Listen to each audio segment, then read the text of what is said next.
Step into the dark with me. Today, on The Explainer, we're dissecting pure, unfiltered fear. We've got 4 documented, firsthand accounts of the straight-up horrifying.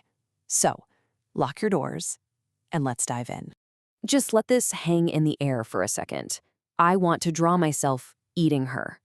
A guy named Evan literally dropped this deadpan, menacing bombshell during a private lesson, calmly pointing at a photo on his phone. Encounter number 1, the artist's twisted obsession. Let's get into it.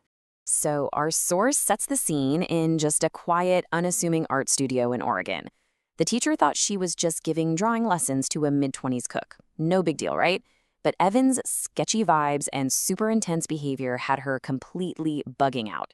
She kicked him out, but it wasn't over. Things escalated fast. He left a sketch at the studio. It was a high-contrast chiaroscuro-style drawing of a man just tearing into a woman's foot. And the real kicker, he drew his own face on the attacker and the teacher's face on the victim. Yeah, straight up unhinged. It gets worse. Months later, she gets an email from him. Attached is an anatomy-perfect drawing of Evan literally eating her severed head. And his caption, "When I draw things like this, I feel the happiest and most alive." She absolutely scrubbed her entire online presence and ghosted her own studio after that. You really can't blame her. Searching for answers, the teacher stumbled onto a psychological condition called paraphilia. Basically, it's having abnormal, intense desires involving extreme, dangerous, or super disturbing activities. Makes you wonder, doesn't it? Was Evan's obsessive, hyper-detailed artwork just a dark release for violent urges he couldn't actually act out in the real world? All right, encounter number 2, the unseen midnight guest. Picture this, you're dead asleep, and suddenly you wake up to the sound of your front door opening. It's midnight. Our narrator hears her mom having a full-blown, two-sided conversation, complete with pauses for the other person to answer. Only there is absolutely no other voice, just dead silence. So the daughter creeps out, peeking into the living room. Her mom is deeply, intently engaged with thin air. And then, suddenly, the mom turns to the empty space and says, "Oh, and this is my daughter. Go introduce yourself." Literally pure nightmare fuel. Understandably, the daughter absolutely books it to the bathroom. She hides there terrified while the front door finally shuts. But get this, the morning after, the mom has zero memory of any of it. Total, complete denial. So what was it? Was she just sleepwalking? Or did she invite something gnarly inside? Moving on to encounter number 3, trapped in the dark. So this kid dozes off in an old, rundown movie theater that practically radiates bad energy. He wakes up, and it is pitch black. He looks down and spots the faint silhouettes of people below him, but as he walks down the steps, they just vanish into thin air.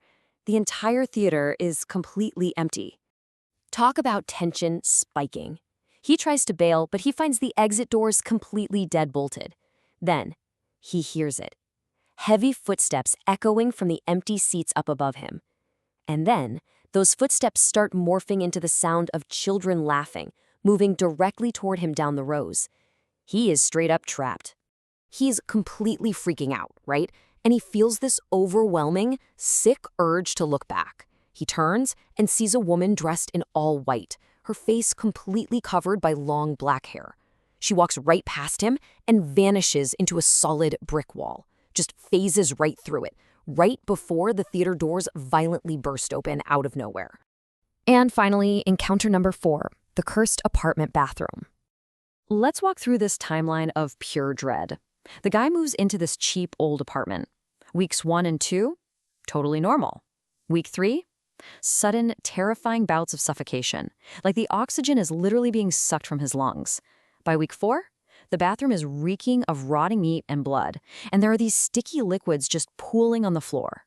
It gets crazier. He's showering, and he literally sees the toilet water violently shaking and stirring itself. Desperate, the dude hires a psychic to come over. The absolute second the psychic steps into the room, the water turns thick, blood red. The psychic flushes it, looking utterly horrified. The psychic starts revealing this grim, dark echo of pure violence. Turns out, this cheap apartment was a former criminal gang hideout. And that specific bathroom? Yeah, It was the site of multiple horrific tortures and unsolved murders, blood soaked right into the floorboards. And then, the whole atmosphere in the room just snaps. The psychic abruptly drops to his knees, looks wildly into the empty space, and screams, "Please just let me go." Out of nowhere, this heavy, invisible force violently shoves the psychic's head deep underwater into the toilet. The tenant is frantically trying to pull him out, fighting this impossibly strong, aggressive power of an entity that is literally trying to drown a man right in front of him. Shockingly, the psychic manages to break free and bails. But the final straw for the tenant happens later in the shower. An unseen physical force violently slams into his ankle.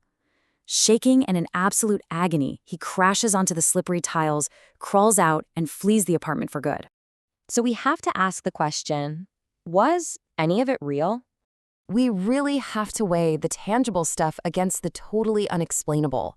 Think about it. You've got hard, physical evidence like Evan's stalker art and the actual physical assault in the shower, versus the weird, isolated things like the unseen midnight guest. Are these just exhausted minds playing tricks, or are they actual glimpses behind the veil?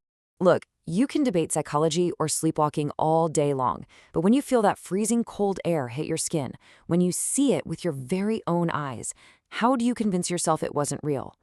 I want you to think about that tonight when you turn off your lights. Stay curious and stay safe out there.